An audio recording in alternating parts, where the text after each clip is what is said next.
are on Monday, the day after.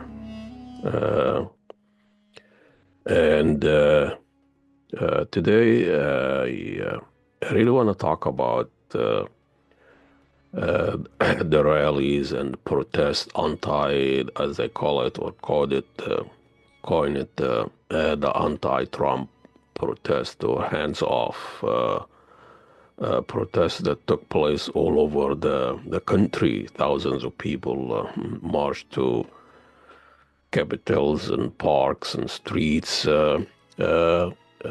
calling on Trump and asking him hands off. Here in Minnesota alone, about 80,000 people showed up at the Capitol in St. Paul, and with sign and dogs and kids and all of that.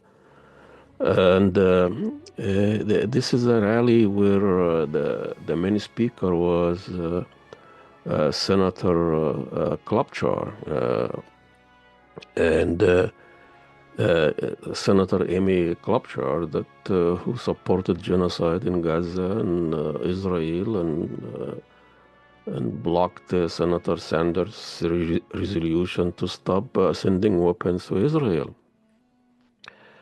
So, I understand this march, and I've done it before during Trump's the first term, but this is hands-off march that was organized by progressive and liberal groups and activists, and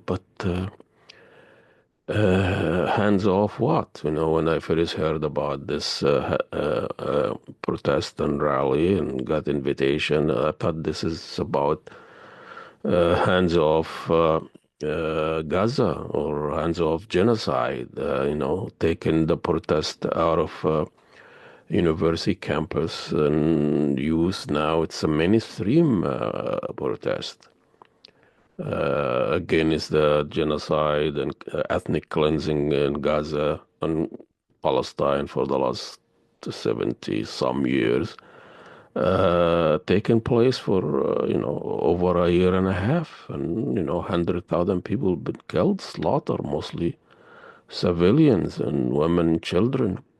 This was anti-Trump protest and hands off democracy. Well, isn't it democracy what brought Trump to the White House twice? So the media was full of analysis and pundits talking about American moving against Trump, and Trump is shaking, and his authoritative style or ruling or against handing government to Elon Musk, and some of the protesters mocking with sign mocking Trump, and funny and witty, and lock him up, make America merciful again, hands off our democracy. Dogs with signs that says dogs against, the DOGE, Department of Government. This is Elon Musk's department to shave down and clean out the governments and make it more efficient. A sign was, on a picture of Elon Musk saying, "This is the immigrant who took your job." So Michael Moore, the Ayatollah of liberals, a filmmaker and activist, organized some of this, and he wrote on his website, I'm quoting here, "You are not alone. We are not alone. There are more of us than there are of them. Build your communities." This is like a divine voice coming down on the liberal on the streets in the park. Build your community. Find your people. my goodness, a new religion here, a new message. Organize, organize, and fight back in little ways and big ways. This is the French resistance. This is up to us. So, according to Ayatollah Moore, a few thousand people showing up in parks and capitals amount to French Revolution. For a rally of thousands of people, probably the biggest conversation after the rally was what restaurant should we go for dinner? And this is a French Revolution. Really, the media and social media was full of demonstration, and everybody's taking selfie, post them on websites, social media, and TikTok and X and whatever. But what was missing all of this, and what really was has the biggest impact, not here in America, but in the Arab and the Muslim world, during Microsoft 50th anniversary celebration, Rodman Washington, a young Moroccan engineer and a Microsoft employee, her name is Ibtihal Abu Saad, interrupted the event with powerful protest message against the tech giant involving in ongoing genocide in Gaza. As the AI chief Mustafa Suleyman, addressed an audience that included Bill Gates and the other founders with their casual T-shirt and all that crap. People killing, taking part of genocide and controlling civilians of the American people and everywhere, controlling how our mind works and how the information goes in and out. Wearing these bladed shirts and jeans and anyway, but Ms. Abu Saad stood and shouted, "You are a war profiteer. Stop using AI for genocide." Suleiman, the AI, the head of the Microsoft AI, he's a Syrian American. Despite he's wearing this jeans and cool immigrants so that they come here and they buy into they don't clean the system and protest the system. They work with the system. So you have those two immigrants, and the choice is Ibtihal and Abu Saad stands against oppression and against how the system is committing crimes. And you have Mustafa Suleyman, become the head of the Microsoft AI division, and he participating in wars and genocide, even as his country back home has been devastated by the same thing. So Ibtihad kept on going, Mustafa, shame on you. Miss Absort called on him as she was walking toward the stage, alone, young, with one dress, one color. And she's, wearing a hijab. I don't know what that has to do with anything, but how the contrast of this young woman with the hijab on the big screen and all these idiots standing on their in the front on the stage with PowerPoint and explaining how AI works and no mention of genocide or anything. And then Mustafa, the cool guy, thank you for your protest. I hear you, he said, trying to keep his cool. But 50,000 people have died, and Microsoft's powered this genocide in our region. She fired back as security starting escorting her outside. As you can see, the audience were stunned. So Abu Saad, that young lady, wasn't worried about losing her job with Social Security, a hefty job at Microsoft, and she didn't bring a sign or a dog or anything. She brought her humanity and courage. Her protest underscore show the growing concern over the role of U.S. tech company in Gaza genocide. We have a report by almost 1,000 magazines that pay attention to this stuff reveal that Microsoft increases involvement in Israel military operation, not noting a surge in the sale of cloud and AI service to the Israeli army since escalation in Gaza. Ms. Absat became a social media sensation in the Arab world. Not necessarily here. I don't see any report on here. Very major headlines. Everybody, excuse me, everybody was busy with hands off and Trump this and Trump that and turning Trump to a Hitler. Um but people in the Middle East and the Arab world, you can see him posting and comparing her to people said it's worse than 100 men, and then the number went to she's worse than 1,000 men, and the last number I've seen 1,000,000 men.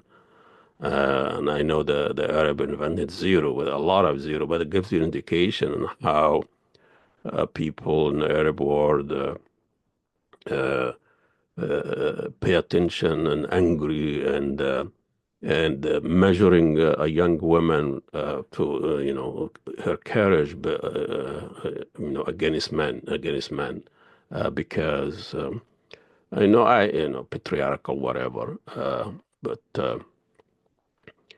and I think this is a condemnation of all the people in the Arab world that they can't even protest or rally or say things or support the Palestinians or anti-Israelis.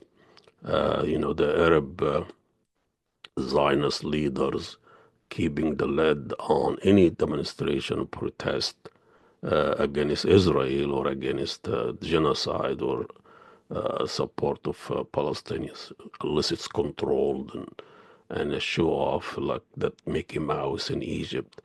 That kind of manufactures patriotism there, show a few thousand people and rally. Anyway, um, but here, Mrs. Allport has shed light on the fact that was lost on most media analysts and pundits here in the Western media. And you can see, the role of technology without values of devastating outcome. If Nazism used technology, gas chambers and delivery system trains, and to make the extermination Holocaust more efficient, and the killing of million people in Europe. You can see now the apartheid state of Israel and the West are using the same technology. I mean, a different advanced technology and artificial intelligence and algorithm surveillance and cloud computing repurposing and using it to commit suicide. This isn't science fiction. It is the reality of the Palestinians that they live it every day. You know, but at the handoff rally, protest, no mention of the Bush war in Afghanistan and Iraq that caused the deaths of millions. Or Obama, the champion of democracy and liberal, as Al Jazeera reported in his kill list. Obama's I'm quoting here, Barack Obama is his blind spot. He opposes death penalty in the U.S. After lengthy trial, but issue kill orders for Muslims overseas, even Americans, with drones and technology, with no trial at all, turning that kill list to a form of secular fatwa. just elder fatwa, these people should be dead. And no mention of, Trump didn't start any of this. Trump did not start the war on unions. Reagan did not start the war on the poor and blacks. Clinton did not. Biden's history of law and third strike out, and millions of young blacks was put in jail for minor misdemeanors. I'm not defending Trump. This is a village idiot still, but I think it's a diversion and try to turn him to a Hitler kind of hot wash. This is kind of divert attention from the how the system really works. And regardless of Republican and Democrats, the system is using violence to control people and kill poor white people abroad, and using technology to control the narrative here, and turning people to consumers and uh, and uh, uh, and kind of uh, uh, you know kind of put, just if Hitler was evil, I mean that means the Nazism or the Germans, millions of people who participated in the Holocaust will take a pass. It's fine. It was just Hitler. We got rid of him, and we are okay. We are Western white civilization. Then we don't do this stuff. It was just an aberration. But the Islam Muslims are terrorists. That's something, culture, structure. And the Polish sociologist Zygmunt Bauman explained it, that monsters atrocity are not always done by monsters. They are done by ordinary people like you and me. He explained. So if the victims were the Jew in Europe, with Nazism. Now they are the Palestinians with Zionism. And this is done in the front of our eyes with all this technology we have. But the media will form a narrative that we are fighting evil, we are fighting terrorism, and we are just, Trump is just an aberration, and our system is working, and democracy is the best things we can produce, and we have to protect democracy. And this is kind of a suburban white, mostly protest there, and everybody's gonna go back to their Tesla and SUV and job, corporate job. But anyway, that's all the rant I have. And check our website, and we'll support, share, and give us feedback. And we'll see you in the next ranting.